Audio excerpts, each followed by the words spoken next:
To have confidence as a dementia resident, one has to have sufficient confidence in another cognitive ability other than present memory, which of course is dysfunctional. So that can be quizzes, reading, crosswords, or history are all cognitive abilities that don't require present memory function. At the dementia unit that I worked at, there were a number of people that read a lot, and it was an admirable skill in a dementia facility, reading. And these readers had a lot more resilience than the other dementia residents because they were using their cognition. It was an interest, a pastime, it gave them happiness in their life, and they would communicate. That cognition from reading enabled them to communicate. So as good communicators, they made friends and were able to have a good life in a dementia facility. Reading, though, can be difficult in dementia units if there's not a lot of reading material around. I mean, to be able to read, you've got to have access to a variety of good information, literature, and hopefully information that you enjoy reading. That's why newspapers and regular magazines are so helpful.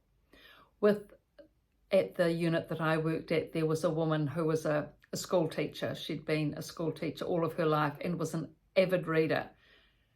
Very poor memory, very poor direction orientation, but her reading skills were excellent. She didn't actually have a newspaper subscription or a magazine subscription, but she was very canny at gathering whatever material was around. She would garner it.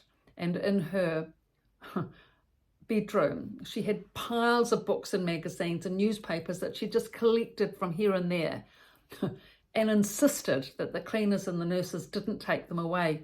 Big teetering piles, crosswords half filled out, magazines scrawled in. She was an artist as well, so she used to do little drawings and various pages in various magazines, and she was always busy. She always had something at hand. She had a walker and a walker basket, and in that she had her pens, her papers, her artistry work, her magazines, the newspaper articles, you name it.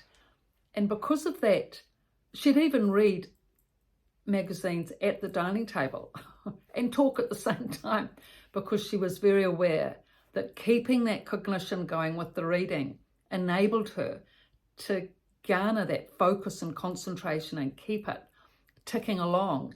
And with that cognition, she was able to communicate effectively. She was a very good communicator and make friends and have a good life at the dementia facility. And she actually had quite a number of, it would seem, insurmountable hurdles, which she managed to overcome. Because of her resilience from reading, she was able to overcome these. So I'll just explain a couple of them to you here.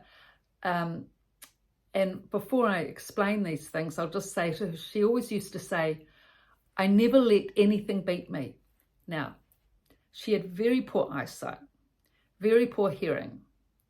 How she could read, I actually don't know, but somehow she managed to. But her daughter did give her prescription glasses, which was good. But of course, the never-ending problem in dementia units with glasses is who's going to clean them, who has the time to clean them, and who is studious enough to clean them. So she would often be reading and her glasses weren't ever clean enough. So you were forever helping her clean her glasses. That was one thing. The next thing was the hearing aids. She was very deaf, almost as deaf with the hearing aids in as without, but still they helped a little bit. But she could only hear you if you spoke in a very loud voice, which had its disadvantages, because as the activities coordinator, which I was, it was really difficult on the throat to be able to keep projecting your voice. And of course, a number of the other dementia residents were deaf as well, so they liked you to speak out loudly. But it can be quite difficult in a dementia facility because there's so much noise trying to be heard above the din, and with someone being deaf at the same time. you know, and with COVID, if you're wearing a mask over top of that and a shield, so difficult. But never mind, still, with all this going on with her deafness and she wasn't blind, but she had very poor sight. With her poor sight and her very poor hearing, she carried on. Nevertheless, she had kyphosis, she was, you know, had scoliosis of the spine, she had sore knees, she was on a walker. No, it didn't bother her. She'd just carry on anyway. And it was the resilience from the reading and the joy from the reading that gave her confidence and gave her the skill to be able to communicate with others. She was very confident in herself. She was confident right from the time she came into the unit, and it never waned. She was able to keep that resilience and buoyancy because of the reading and the socialization.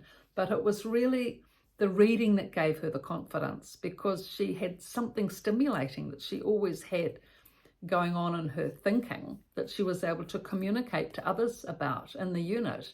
So, you know, she was like the town crier in a way. It was very helpful because the friends that were around her, she'd always be reading out bits of the magazine and newspaper to other people. So she entertained people and she kept them up to date with the news, and they were able to have good conversation as a result of it.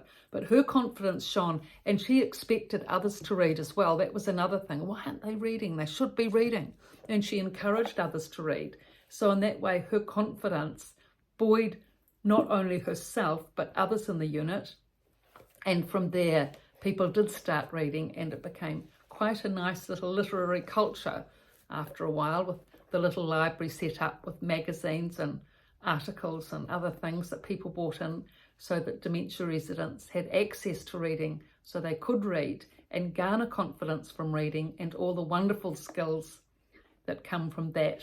So I've written 2 books on these subjects: The Resident's Voice from a Dementia Unit and The Resident's Rise from a Dementia Unit, both on Amazon, both on my website, pietavalentine.com. And thank you so much for your interest and your likes and your comments. I really appreciate it, and great to get the subscriptions. Please subscribe. It just all helps getting this platform up and running. Thank you.